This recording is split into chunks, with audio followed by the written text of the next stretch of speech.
So while we're still waiting on the work to begin on the new MCrider Garage, I thought we could do another episode of the MCrider Ride-Along series. And this time I'll get to ride some of the areas not too far from my new location. We'll hit a few of my favorite roads, we'll see a few of the sights around here, and we'll talk about some road strategy along the way. I did finally get a contractor scheduled for the insulation in the garage, so hopefully all the other work can fall into place soon after that. Work begins on the insulation on the 24th of this month. But while we're on the subject of contractors, let me get this off my chest because I've dealt with quite a few over the last few weeks. For me, there are two things that will help you earn trust between you, the contractor, and me, the customer. And it's real simple. Show up and do what you'll say you'll do. It's really as simple as that. If I was a vindictive type, I could come on here and name names of contractors who could not follow these two simple rules, but this isn't the time or place for that. In fact, if every contractor I've attempted to work with over the last few weeks had followed these two rules, I'd almost be done with the work out on the workshop. But for the contractors, I think the general assumption is that every job is a one-off job. They complete the work for this person, they never see, hear, or talk to that person again.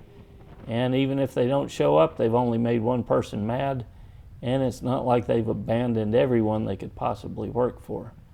So if you look at your work in that manner, you begin to devalue the individual customer. So what if I don't return calls or show up for appointments? Someone else will call me tomorrow.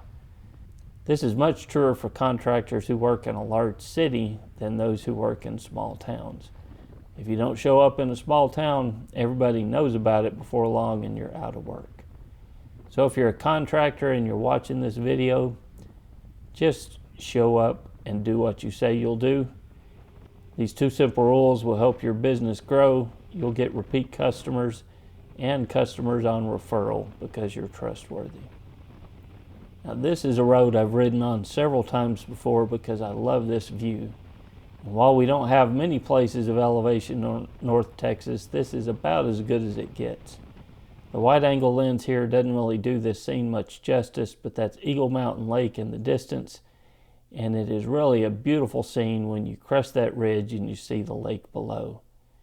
Riding in the country like this allows us to relax just a bit on a motorcycle. You don't have to be quite as hyper aware when you're out riding in the country compared to the city because the number of threats are greatly reduced. But for many new riders, anytime they get up to speed on a highway, they maintain a death grip on the handlebars. And I noticed after looking at this video how loose my grip is on the controls. The main point of contact between you and the motorcycle is maintained with your knees. It's amazing how secure you feel on the motorcycle if you grip the motorcycle slightly with your knees and relax your hands, arms, and wrists.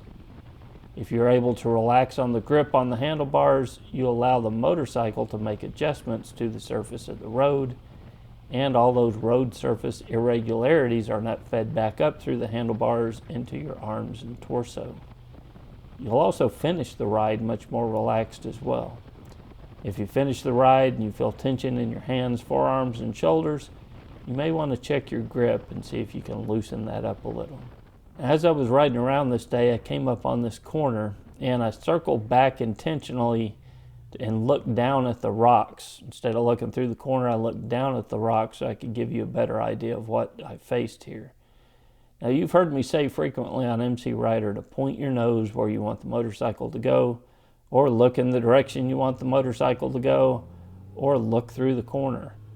All of those statements are true. As you're looking through the corner, though, you also have to scan through the corner looking for obstacles. Large rocks like this can have a big impact on your traction available through the corner, especially if your front tire hits it. So as you approach the corner, scan through the corner looking for obstacles. This will allow you to make adjustments to your line through the corner if there are any hazards found. It's also wise to be riding at a pace that allows you to make those adjustments if you need to through the corner. So let's talk about lane position for a minute on these two-lane roads. I generally like to ride just left of center when I'm on a two-lane road like this. This allows me the best view, and I believe it gives the cars around me the best chance to see me. But that lane position is not written in stone. I often drift to the right of the lane to avoid the wind blast or debris from passing vehicles, especially large trucks. Or if I'm approaching a corner and I can't see well through the corner, I'll adjust my lane position to see through the corner. So for me, I'm always asking myself two questions. How well can I see, and how well can I be seen?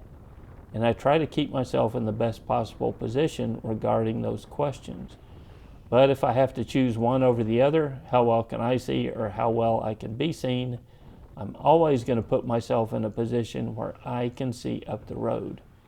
At any given point, if I'm in a position where I can't see well up the road, I'll be actively looking for a way to put myself in a position to be able to do so. So I hope you've enjoyed this ride along with some roads around my new stomping grounds. If you have any questions, leave comments below. But if you want to get involved, consider supporting the channel at mcrider.com/support or mcrider.com/member. You'll get access to the field guide with training exercises to practice on any open parking lot. And just as importantly, you'll get access to the forums with access to thousands of other riders just like you who are looking to get better at this and are very helpful in helping other riders get questions answered and get things figured out on the motorcycle. So I hope you'll support the channel and get access to this excellent resource. And until next week, guys, this is Kevin with MCrider, and I'll see you on the road.